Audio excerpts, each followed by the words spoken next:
más que en el gobierno anterior y con el presidente de la República anterior, Enrique Peña Nieto, en el sexenio de Felipe Calderón, con servidores públicos del gobierno de Felipe Calderón, con plumas del gobierno de Calderón, con personeros de Felipe Calderón, la más clara ofensiva en su contra. Bueno, usted lo ha dicho y es importante que me gustaría que lo volviera a decir, inclusive con más detalle, ministro presidente, de la manera en que inclusive la Policía Federal, encabezada por Genaro García Luna, a usted lo agrede, lo vulnera, no solamente como servidor público, sino como persona, con su familia. ¿Qué tiempos le tocó vivir, siendo que usted fue propuesto por el propio Calderón como ministro de la Suprema Corte, y cómo se puede explicar un comportamiento contra usted de esa magnitud? Hubo dos casos que generaron molestia en Felipe Calderón, entonces presidente de la República. El primero de la guardería ABC, en el cual murieron 49 niños y más de 100 quedaron lesionados por la negligencia de su gobierno al haber un desorden generalizado en las guarderías. Teníamos una facultad de investigación de violaciones graves a derechos humanos en el artículo 97 y yo propuse un proyecto responsabilizando a altos funcionarios de ese gobierno. Y se dio una embestida en mi contra, primero con presiones por parte del secretario de Gobernación y después se tomaron prácticamente los medios para hacer una campaña muy agresiva.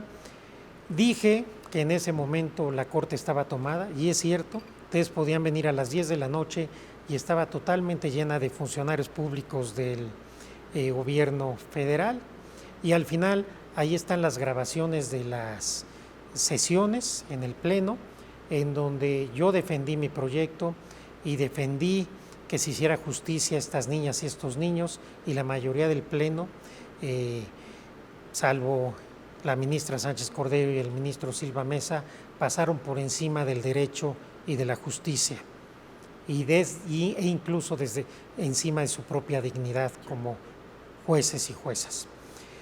Pero después el caso más relevante fue el caso Florence Cassé.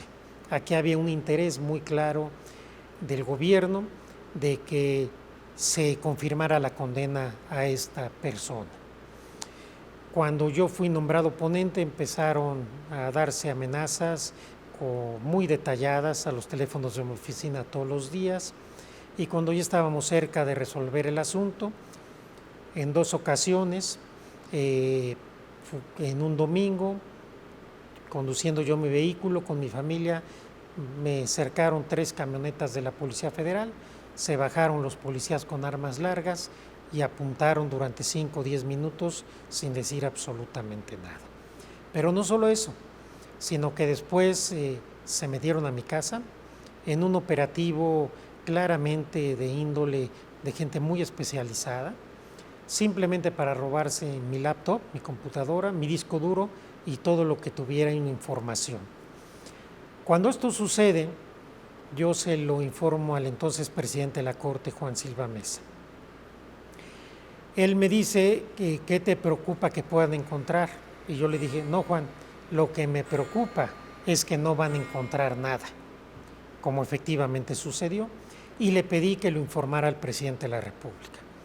Así lo hizo, y el día siguiente yo informé a mis compañeros y compañeras de Pleno en una sesión privada lo que había sucedido. Les dije que no iba a hacer ninguna denuncia porque no tenía sentido y que no iba a salir a los medios porque iba a generar una crisis institucional. Enterado Felipe Calderón de lo que sucedió, me habló por teléfono, me dijo que qué había sucedido, que si yo sospechaba de alguien, obviamente no soy tan iluso, era claro que él sabía y yo sabía también de quién sospechaba. Me dijo si quería presentar una denuncia, le dije que no le veía ningún sentido, que me ofrecía darme seguridad de la Policía Federal, le dije que yo no confiaba en la Policía Federal ni en la Secretaría de Seguridad, y después me ofreció ponerme una escolta del Estado Mayor Presidencial, a lo que sí accedí, porque yo sí confío en las Fuerzas Armadas de mi país y sabía que el Ejército Mexicano no era cómplice de lo que estaba haciendo la Policía Federal. Y hoy dice Felipe Calderón en una serie, primero, que le parece inverosímil lo que yo digo, y que le parece que por qué no denuncié, y que le parece incluso indignante enterarse ahora. Él lo supo y lo supo en tiempo real. Tan lo supo que todo esto eventualmente puede ser probado, bastaría pedirle información de si yo tuve o no escolta 3 meses del Estado Mayor Presidencial, lo cual no hubiera podido tener porque no era presidente de la Corte y este servicio solo se le da al presidente de la Corte, y segundo, porque solo podía ser por órdenes del presidente que se me diera esta protección. Entonces ahí cae por su propio peso la mentira de Felipe Calderón, que no se enteró. De esto sí se enteró, y se enteró en tiempo real.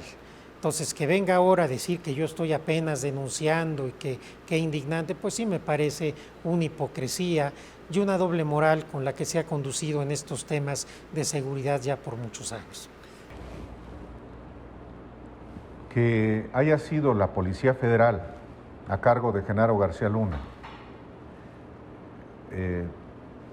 ya es algo relevante, pero podía haber actuado la Policía Federal y Genaro García Luna sin el aval del propio Felipe Calderón. Yo diría lo siguiente: es inaudito e inédito que a un ministro en funciones se le haga un ataque desde el crimen institucionalizado, que eso era el gobierno de Felipe Calderón.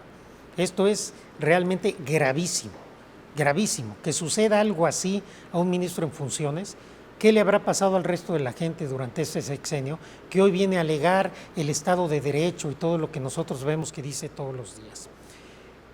Yo no sé si Felipe Calderón tuvo conocimiento, fue informado previamente a que esto sucediera, pero por supuesto que estuvo enterado después, y es claro que no tomó ninguna medida y siguió defendiendo a esta mafia hasta el último día de su mandato. Eso me parece que es clarísimo.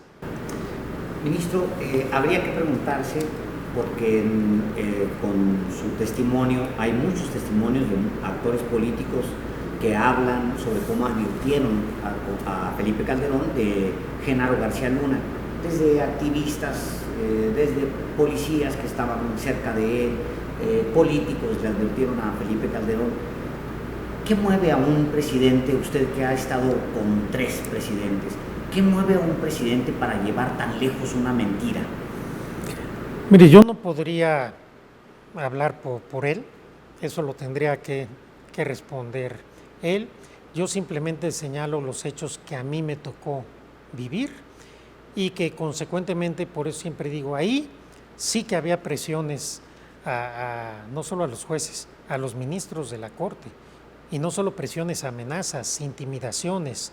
Hoy que se quejan porque el presidente López Obrador hace algunas menciones en las mañaneras, no tienen idea de lo que son las presiones verdaderas a las que fue capaz de llegar Felipe Calderón. ¿El presidente López Obrador le ha pedido a usted algo en particular? No me ha pedido absolutamente nada. ¿El presidente Peña? Tampoco. ¿Cuál fue el trato con él? El trato con el presidente Peña fue cordial, fue respetuoso, era un presidente muy cuidadoso de las formas, y no solo en mi caso, sino las ministras, ministros tuvieron un trato muy cordial y muy respetuoso con él. Usted, ministro, habla de un proceso de transformación. A la par del proceso de transformación hay también una crítica por el nuevo rol que ha asumido el ejército. Algunos plantean que no había otra opción porque el Estado se había desmantelado, el gobierno era demasiado delgado como para emprender grandes obras, y había que apoyarse en algo que ya estaba ahí. Otros dicen que es un interés del presidente López Obrador de militarizar la nación, de someterla pues a los militares. ¿Y usted qué piensa? En este punto sí les ofrezco una disculpa, es un tema que se discutirá en el Pleno próximamente y yo no puedo adelantar criterio. Lo que yo opino sobre este tema, sobre todo desde el punto de vista constitucional, lo tendré que decir en su momento en el Pleno de la Corte.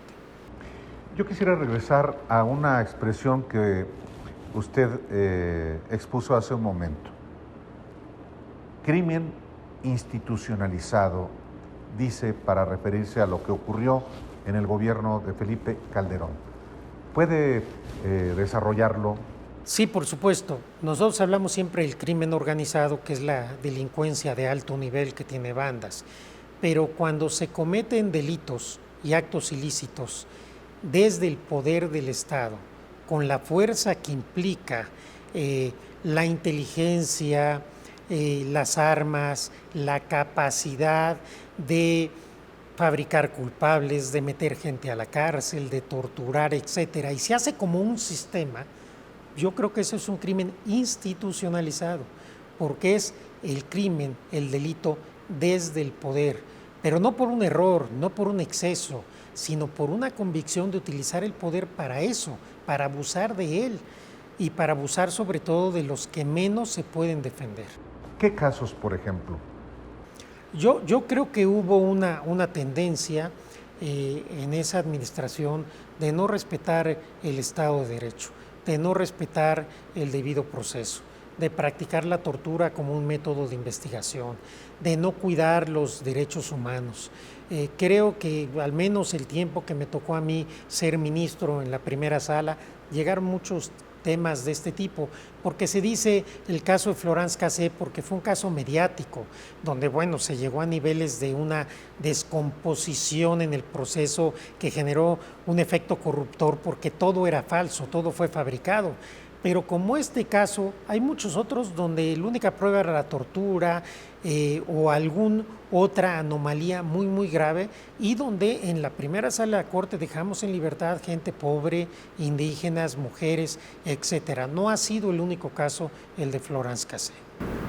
Ministro, el expresidente Calderón hoy pues opina en Twitter, es un hombre que disfruta el haber sido expresidente, de tener pues un grupo de soporte político, digamos, pero al final es un hombre impune.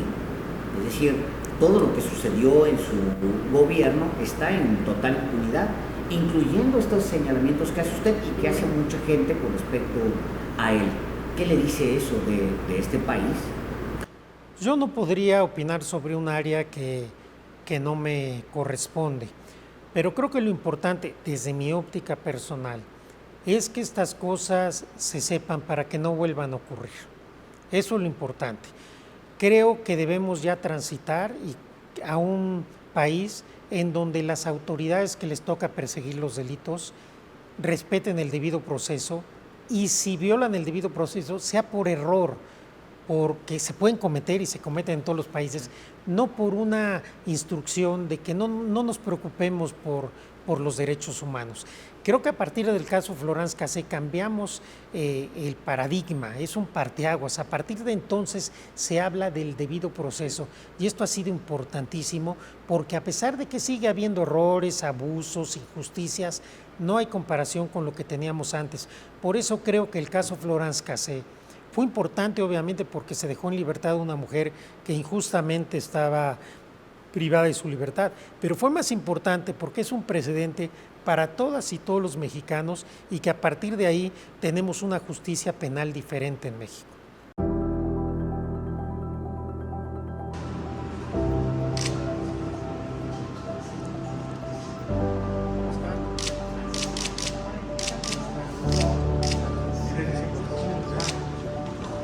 ¿Cómo está, ministro? Muchas gracias. Encantado, ministro. Gracias. Bienvenidos todos. Muchas gracias.